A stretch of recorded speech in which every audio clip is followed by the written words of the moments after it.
I can agree with that. Here's my rant. Here's my dad rant. Ready? They added a new one, and this is the biggest bullshit of all. And if the Oscars does this, I will fucking hate him forever, as much as I already do. Cinematic and box office achievement. The movies on this list, if they are nominated for any motion picture achievements, they ain't getting it, because they're probably going to get it here. And here we go. Do I even have to say it? I think we all know.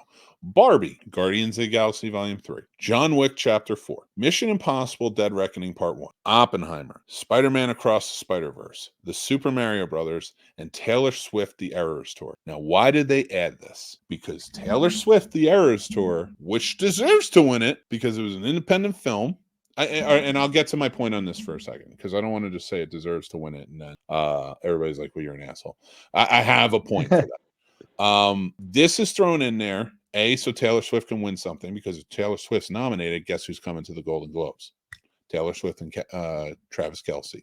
This is methodical. So now if they come and they win, she's up there, she's talking. This is completely 100% methodical. Not that she doesn't deserve it. Right. Here's my reason why. I believe that to be a cinematic and box office achiever, you have to do as much as you can with a movie with as little as you can. That is my personal feeling on it. So indie films are more of a cinematic achievement when they make a lot of money off of little. When you make a $300 million movie and it gets $1 billion, right? Hey, great. Good for you. It's entertaining. I'm not against it. I'm not saying it shouldn't exist.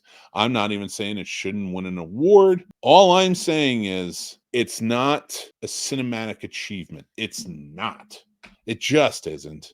And to take this year as sort of my barometer for this, Guardians of the Galaxy was $250 million to make. It made $845 million. A lot of money. Nothing to sneeze at, nothing against it. It's a very good movie. It's entertaining, great acting, great action, everything in between. It is the best Marvel movie to come out in years. Yeah. In years. And there's no reason it should never not just be nominated for Best Picture for as much as it made. I get that. But if you want a real true box office achievement, Godzilla Minus One was made for less than $15 million and made $35 million in its opening weekend, garnering it to have a bigger spread and made more money the next weekend. And then it's probably going to still make money because it's doing well. The Creator looks better than Endgame, and I love Endgame. It looks better than Infinity War, and I love Infinity War.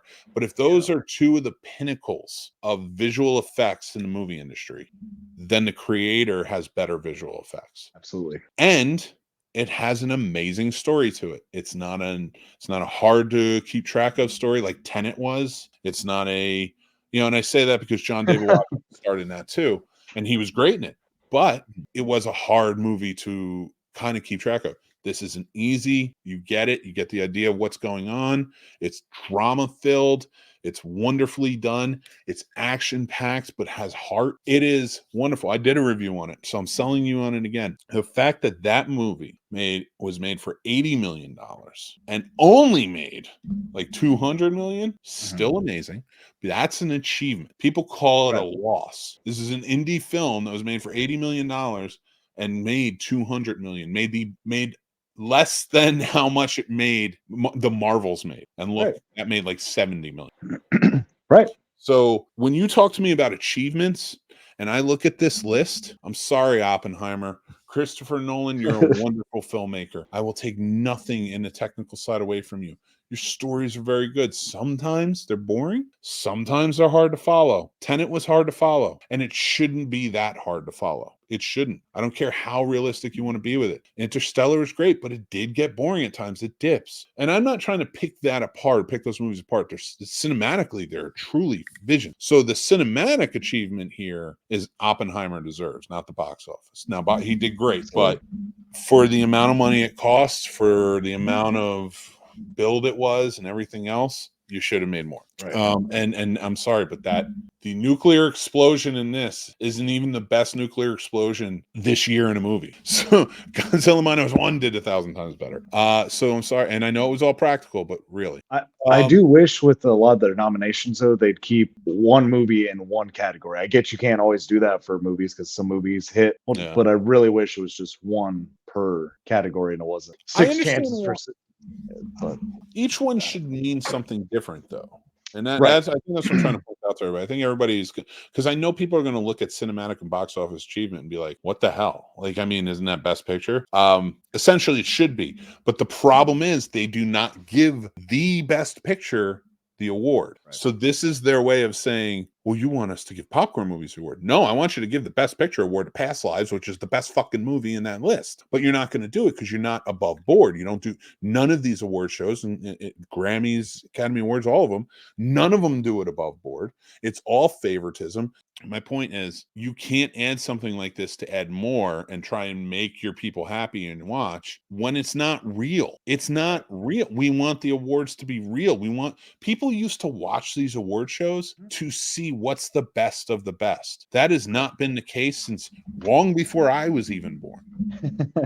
You know, Right. so it's such bullshit to me that it fills all of this, and there's so many great filmmakers who will never get a shot because they're not in the elite. And then I watch this, and this whole fucking thing is just to get Taylor Swift and Travis Kelce to the and you'll never get me to believe otherwise. I'm sorry. That's the only reason they want them there is for the Golden Globes. And she deserves to be there. She deserves to be at least nominated. I'm not saying she deserves an award. But she deserves to at least be nominated because that's a fucking achievement. What she did, she went around the studios and she put it out independently. She made it herself and put it out independently and earned that money herself. That's a fucking cinematic achievement. She did I'm it sorry. smart. Mission Impossible: Dead Reckoning Part 1 is not a cinematic achievement.